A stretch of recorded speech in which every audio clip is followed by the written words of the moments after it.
Greenville-Spartanburg has issued a severe thunderstorm warning for northwestern Franklin County in northeastern Georgia, Stevens County in northeastern Georgia, Habersham County in northeastern Georgia, Oconee County in upstate South Carolina, until 11:30 p.m. Eastern Daylight Time. At 10:41 p.m. Eastern Daylight Time, severe thunderstorms were located along a line extending from 9 miles northwest of Wallowa to 10 miles southeast of Cleveland, moving east at 20 miles per hour. Hazard, 60 miles per hour wind gusts. Source, radar indicated. Impact, expect damage to trees and power lines. Locations impacted include Toccoa, Walhalla, Clarksville, Cornelia, Baldwin, Westminster, Denver West, Mount Airy, Alto and Martin. Scattered trees and power lines will be blown down in the warned area.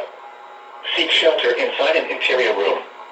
Please report damaging winds, hail, or flooding to the National Weather Service Greenville-Spartanburg by calling toll-free 1-800-267-8101 or by posting on our Facebook page or tweet it using #NWSGSP. Your message should describe the event and the specific location where it occurred. Repeating, a severe thunderstorm warning has been issued until 11:30 p.m. Eastern Daylight Time for the following counties in Georgia: Franklin, Habersham and Stevens, and Oconee.